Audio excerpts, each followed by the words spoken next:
Yeah, I think that we did run a values-based narrative, essentially what Labor believes and what we stood for, and what I believe and what I stood for. And I think people around the nation just want the Labor Party to be the Labor Party. They have in their mind an idea about what the Labor Party stands for, that is, that they stand up for ordinary, everyday working people, and that they represent their interests. And representing their interests means using all of the instruments of the state to actually improve their lives. And that's a commitment to really reducing inequality in our community by creating opportunities for everybody. And I think people want to hear Labor talking about those things, and when we do, we attract support. When we stop talking about those things, we lose support.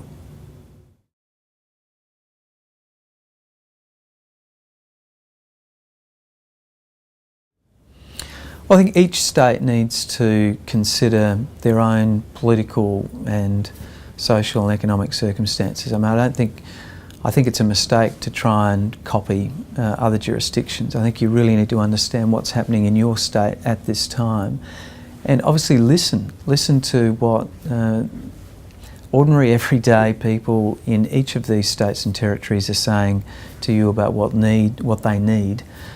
We did a lot of that. We did a lot of direct voter contact, and I think that was the key to our success, is that we really drilled down and we did it door to door, suburb by suburb, electorate by electorate, and that's my simple advice. I don't think there's an overall template except then to listen and to respond to the needs of people, and I think remove any of the baggage about what people think government should be about, and just have a laser focus on what people are actually saying to you at the doorstep.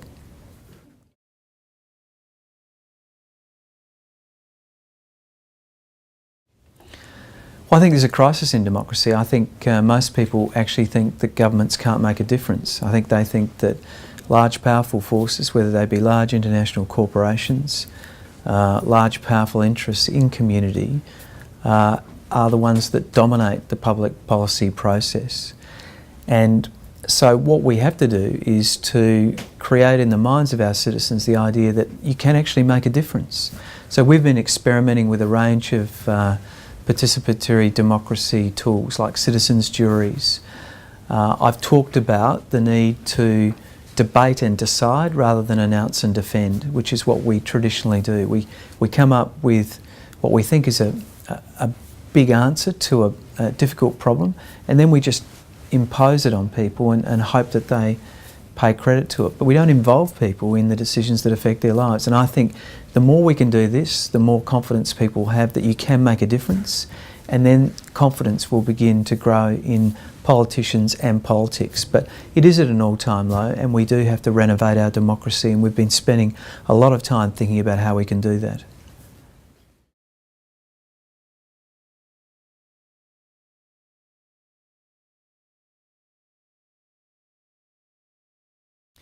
I was really responding to attacks on federalism.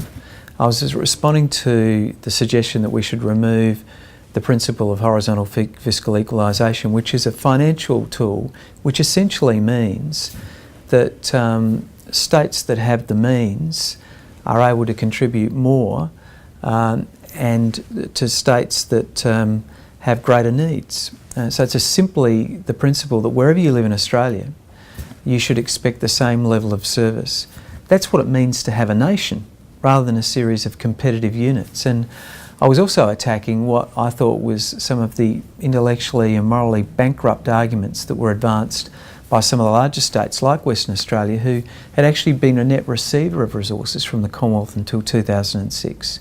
And yet when they actually strike it rich with the mining boom, they want to then haul up the drawbridge and say that we're actually separate from Australia. And I think it's morally wrong because they have been a net receiver of these things, but intellectually it doesn't stack up either, because if you use that reasoning and took it to its logical conclusion, it means that the revenue that's generated in the Pilbara through the mining boom shouldn't actually flow to Perth. I mean, why should it be distributed even beyond where the money is made. And so this idea that somehow your proximity to the wealth should dictate your entitlements to services and quality of life in Australia, I think is anti-Australian. I mean, it'd be like Sydney saying, let's separate ourselves off and then have the rest of Australia simply deal with it. Sydney's a great international city and of course generates extraordinary amount of wealth for the nation, but it would be wrong to disconnect it from the nation, and that was my point.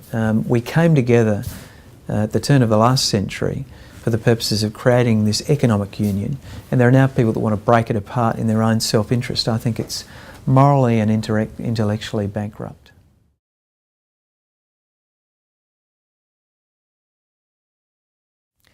Well, I think that people want, I think, their governments to find ways of improving the quality of life of their citizens. And for most people who have a commitment to egalitarianism, that means a more equal community. So there is always a role in fighting injustice and seeking to overcome the barriers that prevent people from realising their true potential.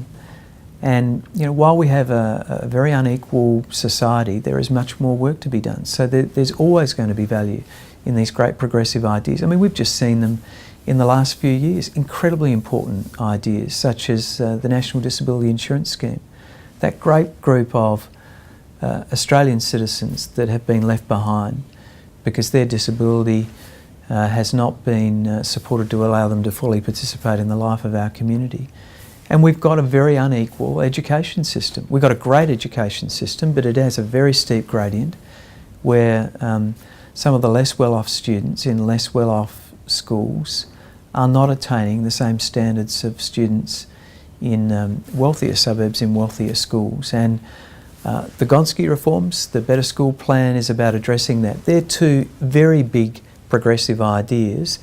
They're promoted by Labor and they're under threat from Liberal. And so there's much more work to be done, and there are still many areas to conquer in terms of inequality. The massive disparity in opportunity between men and women, economically and socially, is still a matter of great significance and needs to be grappled with. So, big progressive ideas still have their place. There's many inequalities to redress. And the role of government is central in bringing the community along to make that a reality.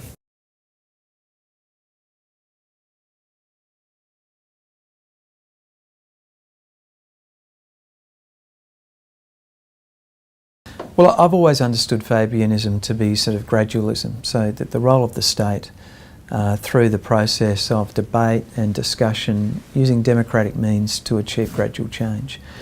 And I believe that the only way to achieve progressive change is to actually have the public policy debate, to actually promote the big ideas that are going to raise awareness, to then allow people to move from what might be their sort of uninformed mass opinion through a process of debate and discussion to public judgment. That's what I think democracy is about, and the role of the Fabians should be to participate in the public policy debate, promote high quality ideas, advance the intelligent discussion of ideas through to an ultimate conclusion. And that I think is the future for Labor. It's the only way you can achieve change in a democratic society.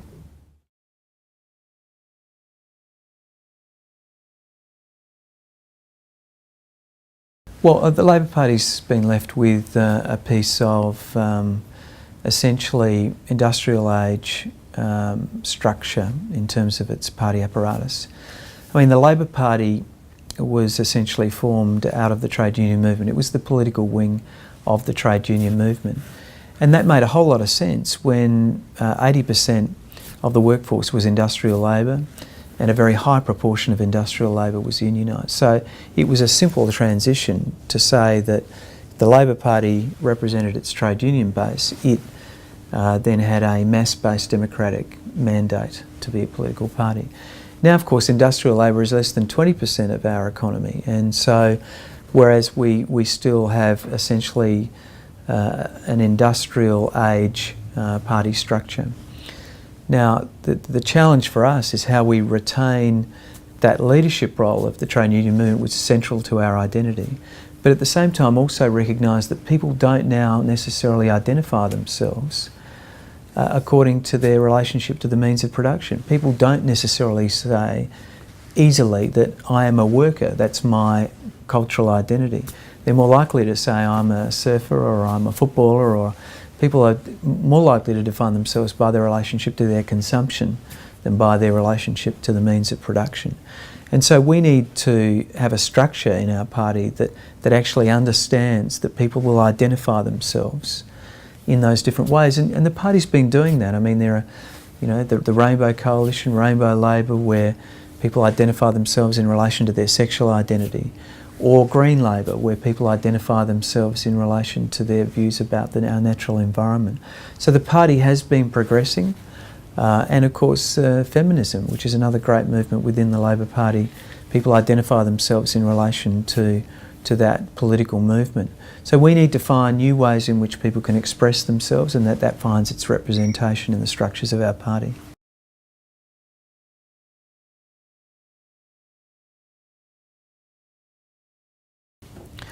Well, I mean, if you've got 1 million hectares and you've got 1.6 million people, you've got a tiny customer base and a tiny savings base, and the capacity to develop such a large landmass with extraordinary natural resources means that you have to look beyond your borders to Australia, but also to our neighbours to the north. We now happen to live in the fastest growing area of the world economy. And this is a change. We were a long way away from the fastest growing area of the world economy for much of our existence. Now it's on our doorstep. So those engagements are crucial.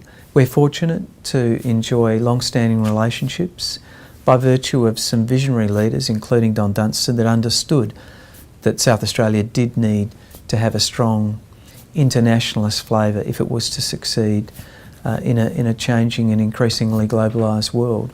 So we have formed those links. We've got a fantastic link with Shandong province in China, which is 28 years old. It's now the third largest economic unit within China, and we enjoy very strong relationships, and I think that with its almost 100 million people represents a massive opportunity, not only for trade and inbound investment, but also to expand our horizons culturally as we make links with this fascinating part of the world.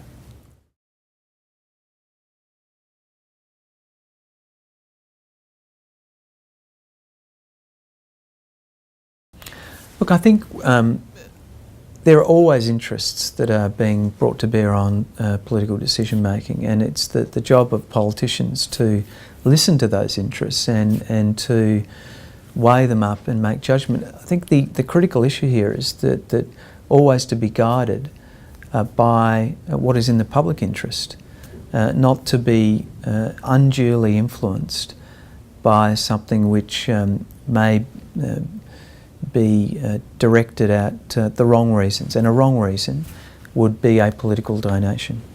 That's why we have been absolutely rigorous about promoting reforms that will allow South Australians to understand that decisions are being made for the right reasons, not for any other ulterior motive. We've introduced an ICAC.